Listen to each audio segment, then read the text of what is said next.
नमस्कार बंधुगण, आपण मानंकु समस्तंकु आपणक निजस्व चैनल ज्योतिष दर्पण को मु हार्दिक स्वागत करुछि। बंधुगण, जदि आपण जने मीन राशि जात व्यक्ति तेबे एही भिडियोटी आपणक पई बहुत गुरुत्वपूर्ण हेबाकु जाउछि, कारण दीर्घ 2 वर्ष परे आपणक पई सफलतार द्वारा हठात खोलिबाकु जाउछि। हां बंधुगण, आपण ठीक सुनिछंती एवं एहा मु आपणकु खालीटारे कहू नाही एवं एहा एमिति कोनसी सामान्य कथा मध्य नुह, बरं एहा एक एपरि ज्योतिषीय सत्य जहा ग्रहंक गोचर द्वारा प्रमाणित होइथाय। तेणु आजिर एही विशेष वीडियो रे आमे एही विरल मुहूर्त को अनुसंधान करिबा जहा वर्तमान समय रे आपणक जीवन रे केवल सफलता, भाग्य एवं नूतन संभावनार द्वार खोलिबाकु जाउछि।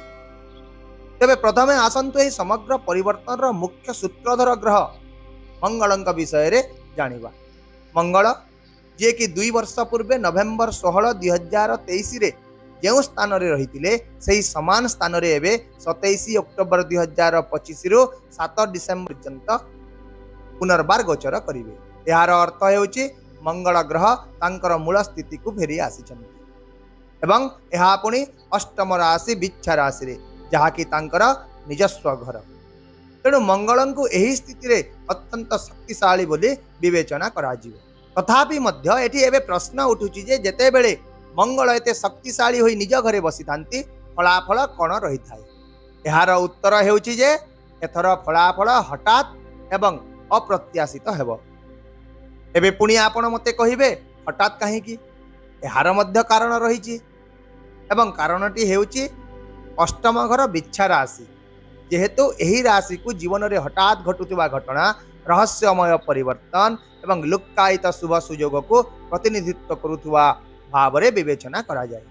एवं जेते बेले मंगल निज घरे थांती सही समय रे ही हठात परिवर्तन गुड़िक एक सकारात्मक दिगरे मध्य गति करिथाय।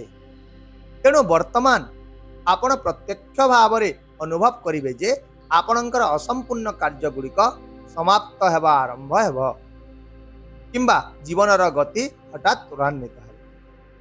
ताहेले एबे आसंतु आलोचना करिबा प्रकृत गोचर विषय रे, अर्थात एही समयर ग्रह स्थिति विषय। एही समय रे आपणक पई केवल गोटिए द्वार खोलिबा को जाउ नाही, बरं पांचटी शुभ द्वार खोलिबा को जाउची। हां बंधुगण, मने रखंतु पांचटी शुभ द्वार खोलिबा को जाउची एवं मंगल महाराज निज हाथ रे एही समस्त 5टी द्वारर चाबी मध्य धरि बसिछन। तेणु एबे आसंतु ए 5टी द्वार को गोटी गोटी करी बुझिबा। प्रथम द्वारटी जहा कि आपणकर भाग्यर द्वार अटे। मंगल वर्तमान अष्टम राशि रे गोचर करूछंती जहा कि तांकर स्वराशि अटे। एही स्थिति आपणकर भाग्यर घर अर्थात नवम घर को मध्य सूचित करिथाय। एहार अर्थ हेउची जे एही समय भाग्यर उन्नति दृष्टि एक अत्यंत सकारात्मक समय प्रमाणित हेबो। आपण ए पर्यंत जहा भी कठिन परिश्रम करिसंती, गत किछि मास धरि जो प्रयास सब करि आसुचंती सेथिरे एबे भाग्यर सहयोग मिलिबो। ए पर्यंत आपण परिश्रम तो निश्चित भाव रे करूतिले, किंतु फलाफल असंपूर्ण ही रहुतिला। किंतु वर्तमान से कठिन परिश्रम भाग्यर समर्थन पाइबो। आपणकर काम गुड़िक आपणकर परिश्रमर उचित फलाफल देबो। एहा छडा जदि आपण जने छात्र तेबे एही समय आपणक पई सोने पे सुहागा हेबाकु जाउची। उच्च शिक्षा रे सफलता, प्रतियोगिता मूलक परीक्षा रे विजय एवं ज्ञान वृद्धि हेबो। ता सहित एही मंगल ग्रहंक कृपा रे सब किछि संभव मध्य होई जिवो। एहा परे जानिबा आपणक पई जो द्वितीय द्वारटी खोलिबो से विषय, जहा कि विदेश एवं निवेश सह जड़ित अटे।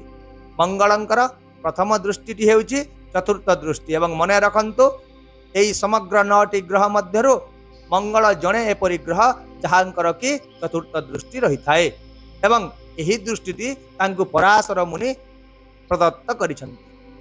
तेबे एही दृष्टिटी वर्तमान आपणकर द्वादश घरे पडुची, जेउठारे राहु महाराज पूर्वरु विद्यमान अछंती। द्वादश घर विदेश भ्रमण, निवेश एवं नूतन दिग आविष्कार को प्रतिनिधित्व करिथाय। ताहेले जेते बेले शक्तिशाली मंगलंक दृष्टि राहुंक स्थिति रे पड़े, यह वैदेशिक व्यापार रे सफलता, बड़ निवेश पई सुयोग एवं विस्तारर संभावना को आहुरी वृद्धि करिवार सूचित करिथाय। यदि आपण जने निवेशक आमदानी रप्तानी क्षेत्र रे जड़ित किंबा एक बहुराष्ट्रीय प्रकल्प रे जड़ित, तेबे एही समय अर्थात डिसेम्बर 7 तारिख पर्यंत अत्यंत शुभ फलाफल पाइबाकु जाउछन। ଏହା ଛଡ଼ା ଡାକ୍ତର, ହସ୍ପିଟାଲ କ୍ଷେତ୍ରରେ ଥିବା ବ୍ୟକ୍ତି କିମ୍ବା ବିଦେଶୀ ଦେଶ ସହ ଜଡ଼ିତ ଚାକିରି କରୁଥିବା ବ୍ୟକ୍ତିଙ୍କ ପାଇଁ ମଧ୍ୟ ଏହି ସମୟ ଏକ ଆଶୀର୍ବାଦ ସଦୃଶ ରହିବ। ସେହିପରି ତୃତୀୟ ଦ୍ୱାର ଆପଣଙ୍କର ଧନ ଏବଂ ପରିବାର କ୍ଷେତ୍ର ପାଇଁ ଖୋଲିବାକୁ ଯାଉଛି। ବର୍ତ୍ତମାନ ମଙ୍ଗଳ ନିଜେ ହିଁ ଆପଣଙ୍କର ଧନାଧିପତି, ଧନର କର୍ତ୍ତା। ତା ସହିତ ମୀନ ରାଶି ପାଇଁ ତ ସଦାସର୍ବଦା ମଙ୍ଗଳ ଅର୍ଥମନ୍ତ୍ରୀର କାର୍ଯ୍ୟ କରି ଆସୁଛନ୍ତି। ତେଣୁ ଯେତେବେଳେ ନିଜେ ଅର୍ଥମନ୍ତ୍ରୀ ନିଜ ଘରେ ଶକ୍ତିଶାଳୀ ଭାବରେ ବସିଥାନ୍ତି, ଆର୍ଥିକ ପ୍ରଗତି ତ ହେବା ସ୍ୱାଭାବିକ କଥା। ଏଥିରେ କୌଣସି ସନ୍ଦେହ ନାହିଁ କି ଦ୍ୱିଧା ବି ନାହିଁ। ତେଣୁ ଏହି ସମୟରେ ଆପଣ ଅପ୍ରତ୍ୟାଶିତ ଆର୍ଥିକ ଲାଭର ଖବର ଗୁଡ଼ିକ ପାଇପାରନ୍ତି। ଆପଣ କରିଥିବା କଠିନ ପରିଶ୍ରମ ବହୁ ଗୁଣରେ ଆପଣଙ୍କୁ ଆର୍ଥିକ ପୁରସ୍କୃତ କରିବ। ଆଉ ମଧ୍ୟ ଏହା ହେଉଛି ଆପଣଙ୍କ ପରିବାରର ଘର ମଧ୍ୟ। ତେଣୁ ପରିବାର ଭିତରେ ସମୃଦ୍ଧି ଏବଂ ଖୁସି ବିରାଜମାନ କରିବ। ସାମଗ୍ରିକ ଭାବରେ ତୃତୀୟ ଦ୍ୱାର ଧନ, ପରିବାର ଏବଂ ଆର୍ଥିକ ସ୍ଥିରତା ରୂପରେ ଆପଣଙ୍କ ପାଇଁ ଖୋଲିବାକୁ ଯାଉଛି। ଏବେ ଜାଣିବା ଚତୁର୍ଥ ଦ୍ୱାର ବିଷୟରେ, ଯାହାକି ସାହସ, ଆତ୍ମବିଶ୍ୱାସ ଏବଂ କଠିନ ପରିଶ୍ରମର ଫଳାଫଳ ସହ ଜଡ଼ିତ ହୋଇଥାଏ। ତେବେ ଏଠି ଧ୍ୟାନ ଦିଅନ୍ତୁ ଯେ ମଙ୍ଗଳଙ୍କର ସପ୍ତମ ଦୃଷ୍ଟି ଆପଣଙ୍କର ତୃତୀୟ ଭାବରେ ପଡୁଛି ଏବଂ ସମସ୍ତେ ଜାଣନ୍ତି ଯେ ତୃତୀୟ ଭାବର ମଧ୍ୟ କାରକ ହେଉଛନ୍ତି ନିଜେ ମଙ୍ଗଳ ମହାରାଜ, ଯିଏକି ସାହସ, କଠିନ ପରିଶ୍ରମ ଏବଂ ଆତ୍ମବିଶ୍ୱାସ ସହ ଜଡ଼ିତ ଅଟନ୍ତି। ଯେତେବେଳେ ମଙ୍ଗଳ ଏହି ଘରକୁ ଦେଖିଥାନ୍ତି, ଏହି ପରିସ୍ଥିତି ଆପଣଙ୍କ ପାଇଁ ଆହୁରି ଅତ୍ୟନ୍ତ ଶକ୍ତିଶାଳୀ ହୋଇଯାଏ। ବ୍ୟକ୍ତି ଭିତରେ ଶକ୍ତି, ସାହସ ଏବଂ ଆତ୍ମବିଶ୍ୱାସ ବହୁତ ବୃଦ୍ଧି ପାଇଥାଏ। ଆପଣଙ୍କର ପ୍ରୟାସ ଗୁଡ଼ିକ ଏବେ ଫଳାଫଳ ଦେବା ଆରମ୍ଭ କରିବ। ଯେକୌଣସି ନୂତନ ଚୁକ୍ତି, ନୂତନ କାର୍ଯ୍ୟ କିମ୍ବା ଅଟକି ରହିଥିବା ଯେକୌଣସି କାର୍ଯ୍ୟ ଏବେ ଆଗକୁ ବଢ଼ିବା ଆରମ୍ଭ କରିବ। ଏହା ସହିତ ତୃତୀୟ ଘର ମଧ୍ୟ ସାନ ଭାଇ ଭଉଣୀମାନଙ୍କୁ ପ୍ରତିନିଧିତ୍ୱ କରିଥାଏ। ତେଣୁ ସକାରାତ୍ମକତା ମଧ୍ୟ ସେମାନଙ୍କ ଜୀବନରେ ପ୍ରବେଶ କରିବ। ଯଦି ସେମାନଙ୍କ ସହିତ କୌଣସି ମତଭେଦ ରହିଥିଲା, ତେବେ ସେଗୁଡ଼ିକ ମଧ୍ୟ ଏବେ ସମାଧାନ ହୋଇଯିବ ଏବଂ ଅନଲାଇନ୍ କାମ, ଡିଜିଟାଲ ପ୍ଲାଟଫର୍ମ କିମ୍ବା ମିଡ଼ିଆ କ୍ଷେତ୍ରରେ ଜଡ଼ିତ ଲୋକଙ୍କ ପାଇଁ ଏହି ଦୃଷ୍ଟିଟି ସବୁଠୁ ଅଧିକ ଆଶୀର୍ବାଦ ସାବ୍ୟସ୍ତ ହେବ। ତାହେଲେ ଆସନ୍ତୁ ଏବେ ପଞ୍ଚମ ଦ୍ୱାର ବିଷୟରେ ଜାଣିବା, ଯାହାକି ଜମି, ସମ୍ପତ୍ତି ଏବଂ ଘର ସହିତ ଜଡ଼ିତ ହୋଇଥାଏ। ବର୍ତ୍ତମାନ ମଙ୍ଗଳଙ୍କର ଅଷ୍ଟମ ଦୃଷ୍ଟି, ଯାହାକି ଏକ ବିଶେଷ ଏବଂ ଶକ୍ତିଶାଳୀ ଦୃଷ୍ଟି ହୋଇଥାଏ, ତାହା ଆପଣଙ୍କର ଚତୁର୍ଥ ଘର ଉପରେ ପଡ଼ୁଛି, ଯାହାକି ଘର, ସମ୍ପତ୍ତି, ମାତା ଏବଂ ଖୁସି ସହିତ ଜଡ଼ିତ ଘର ହୋଇଥାଏ। ଏହା ବ୍ୟତୀତ ମଙ୍ଗଳଙ୍କୁ ଭୂମିପୁତ୍ର ବୋଲି କୁହାଯାଏ, ପୃଥିବୀଙ୍କର ପୁତ୍ର ବୋଲି ମଧ୍ୟ କୁହାଯାଏ। ଏବଂ ଯେତେବେଳେ ପୃଥିବୀଙ୍କର ପୁତ୍ର ନିଜେ ହିଁ ଭୂମି ଘରକୁ ଦେଖୁଛନ୍ତି, ଏହା ସୂଚନା ଦେଉଛି ଯେ ସମ୍ପତ୍ତି ସମ୍ବନ୍ଧୀୟ କାର୍ଯ୍ୟଗୁଡ଼ିକ ସମାପ୍ତ ହେବ। ଯଦି ଆପଣ ଘର ତିଆରି କରିବାକୁ ଚାହୁଁଥିଲେ, ଜମି କିଣିବାକୁ ଚାହୁଁଥିଲେ କିମ୍ବା ସ୍ଥାବର ସମ୍ପତ୍ତି ସହିତ ଜଡ଼ିତ କାରବାର କରୁଛନ୍ତି, ତେବେ ଏହି ସମୟ ଆପଣଙ୍କ ପାଇଁ ବହୁତ ଶୁଭ ସୁଯୋଗ ଆଣିବାକୁ ଯାଉଛି। ତଥାପି ମଧ୍ୟ ମଙ୍ଗଳଙ୍କର ଦୃଷ୍ଟି ଟିକେ ତୀକ୍ଷ୍ଣ ହୋଇଥାଏ। ତେଣୁ ପରିବାର ମଧ୍ୟରେ ଅନାବଶ୍ୟକ ବିବାଦକୁ ଆପଣ ଏଡ଼ାଇବାକୁ ବହୁତ ଚେଷ୍ଟା କରନ୍ତୁ। କିନ୍ତୁ ଅନ୍ୟ ମାମଲା ଗୁଡ଼ିକ ଦୃଷ୍ଟିରୁ ଏହି ଘରଟି ଏବେ ସୁରକ୍ଷିତ ଏବଂ ଆପଣଙ୍କ ପାଇଁ ଅନୁକୂଳ ହୋଇ ମଧ୍ୟ ରହିବ। ଏହାଛଡ଼ା ଯେତେବେଳେ ଆମେ ଏହି ସମସ୍ତ ସ୍ଥିତି ଗୁଡ଼ିକୁ ମିଶାଇ ଦେବା, ତେବେ ଫଳାଫଳ ଏଇଆ ହେବ ଯେ ଯେଉଁଠାରେ ମଙ୍ଗଳ ନିଜର ଦୃଷ୍ଟି ନିକ୍ଷେପ କରିଥାନ୍ତି, ସେହି ପ୍ରତ୍ୟେକ ସ୍ଥାନ ଏବେ ସୁରକ୍ଷିତ ହୋଇ ରହିବ। ଆପଣଙ୍କର ଭାଗ୍ୟ ଶକ୍ତିଶାଳୀ ହେବ, ଖର୍ଚ୍ଚ ଗୁଡ଼ିକ ନିୟନ୍ତ୍ରଣରେ ରହିବ, ଆର୍ଥିକ ଦିଗ ଶକ୍ତିଶାଳୀ ହେବ, ସାହସ ଆପଣଙ୍କର ବୃଦ୍ଧି ପାଇବ ଏବଂ ସମ୍ପତ୍ତି ସମ୍ବନ୍ଧୀୟ କାର୍ଯ୍ୟ ଗୁଡ଼ିକ ସମାପ୍ତ ହେବ।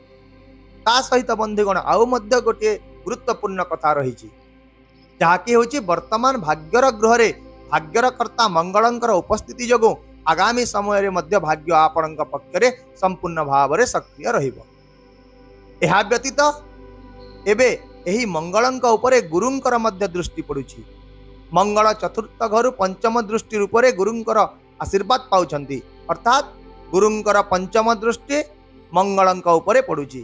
ତେଣୁ ମୁଁ କହୁଥିବା ଏହି ସବୁ କଥା ଗୁଡ଼ିକ କେବଳ ଏକ ସମ୍ଭାବନା ନୁହେଁ, ବରଂ ବର୍ତ୍ତମାନ ବାସ୍ତବିକତାରେ ପରିଣତ ହେବାକୁ ଯାଉଛି। କାରଣ ଗୁରୁଙ୍କ ଦୃଷ୍ଟି ଏହି ଶୁଭତାକୁ ଆହୁରି ମଜବୁତ କରି ଫଳାଫଳକୁ ଆପଣଙ୍କ ପାଇଁ ବହୁ ଗୁଣିତ କରିଦେଇଛି। ତେବେ ଏଠି ପ୍ରଶ୍ନ ଉଠୁଛି ଯେ ମଙ୍ଗଳଙ୍କର ଏହି ଶୁଭ ପ୍ରଭାବକୁ ଆପଣ କିପରି ଭାବରେ ଆହୁରି ଟିକେ ବୃଦ୍ଧି କରିପାରିବେ। ତେବେ ପ୍ରତିକାର ସ୍ୱରୂପ ଆପଣ ହନୁମାନ ମହାରାଜାଙ୍କୁ ପୂଜା କରନ୍ତୁ। ହନୁମାନ ହେଉଛନ୍ତି ମଙ୍ଗଳ ମହାରାଜଙ୍କର ଇଷ୍ଟ ଦେବତା। ତେଣୁ ଏହି ସମୟରେ ନିୟମିତ ଭାବରେ ହନୁମାନ ଚାଳିଶା, ସୁନ୍ଦରାକାଣ୍ଡ କିମ୍ବା ତାଙ୍କର ଯେକୌଣସି ମନ୍ତ୍ର ଜପ କରନ୍ତୁ। ଏହା ଆପଣଙ୍କ ପାଇଁ ବହୁତ ଶୁଭ ରହିବ। ପବନ ତନୟ ସଙ୍କଟ ହରଣ ମଙ୍ଗଳ ମୂରତି ରୂପ, ରାମ ଲକ୍ଷ୍ମଣ ସୀତା ସହିତ ହୃଦୟ ବସଉ ସୁରଭୁ। ତେଣୁ ହନୁମାନଜୀଙ୍କୁ ପୂଜା କରିବା ଦ୍ୱାରା ମଙ୍ଗଳ ଗ୍ରହ ଆହୁରି ଶୁଭ ଏବଂ ଶକ୍ତିଶାଳୀ ହୋଇଯାନ୍ତି। ସଙ୍କଟ ଆପଣଙ୍କର ଦୂର ହୋଇଯାଇଥାଏ ଏବଂ କେବଳ ଶୁଭ ହିଁ ଆପଣଙ୍କ ପାଖକୁ ଆସିଥାଏ। ମୁଁ ଯେଉଁ ଏହି ସବୁ ଶୁଭ ସ୍ଥିତି ଗୁଡ଼ିକ ବିଷୟରେ ବର୍ଣ୍ଣନା କରିଛି ତାହା ଆହୁରି ବହୁଗୁଣ ଶକ୍ତିଶାଳୀ ଏବଂ ସତ୍ୟ ହୋଇ ଆସିବ। ତେଣୁ ଆପଣ କେବଳ ବିଶ୍ୱାସ ଏବଂ ଭକ୍ତିର ସହିତ ହନୁମାନଙ୍କୁ ପୂଜା କରିବାକୁ ଭୁଲନ୍ତୁ ନାହିଁ। ମୁଁ ଆଶା କରୁଛି ଯେ ମୋର ଏହି ବିଶ୍ଳେଷଣ ମାଧ୍ୟମରେ ଆପଣ ଏହି ସ୍ଥିତି ଗୁଡ଼ିକୁ ଗଭୀର ଭାବରେ ବୁଝିପାରିଥିବେ। ଯଦି ଆପଣ ମୋର ଏହି ପ୍ରୟାସକୁ ମୂଲ୍ୟବାନ ମନେ କରୁଛନ୍ତି ତେବେ ଭିଡ଼ିଓଟିକୁ ଲାଇକ୍ କରନ୍ତୁ, ସେୟାର କରନ୍ତୁ ଏବଂ କମେଣ୍ଟରେ ଆପଣ ନିଜର ମତାମତ ନିଶ୍ଚିତ ଭାବରେ ବ୍ୟକ୍ତ କରନ୍ତୁ। ତା ସହିତ ଯଦି ଆପଣ ଏପର୍ଯ୍ୟନ୍ତ ଆମର ଜ୍ୟୋତିଷ ଦର୍ପଣ ଚ୍ୟାନେଲକୁ ସବସ୍କ୍ରାଇବ୍ କରିନାହାନ୍ତି ତେବେ ଏବେ ହିଁ କରିଦିଅନ୍ତୁ, ଯାହାଦ୍ୱାରା ଆଗାମୀ ପ୍ରତ୍ୟେକ ଗୁପ୍ତ ରହସ୍ୟମୟ ଜ୍ୟୋତିଷ ଘଟଣା ଏବଂ ଭବିଷ୍ୟତର ସୂଚନା ଆପଣଙ୍କ ପାଖରେ ପ୍ରଥମେ ପହଞ୍ଚି ପାରିବ। ତେବେ ବର୍ତ୍ତମାନ ପାଇଁ ମୋତେ ବିଦାୟ ଦିଅନ୍ତୁ। ପୁଣି ଦେଖା ହେବା ଆଉ ଏକ ନୂତନ ସୂଚନା ଭିଡ଼ିଓ ସହିତ। ସେ ପର୍ଯ୍ୟନ୍ତ ରହୁଛି। ନମସ୍କାର। ଜୟ ଜଗନ୍ନାଥ।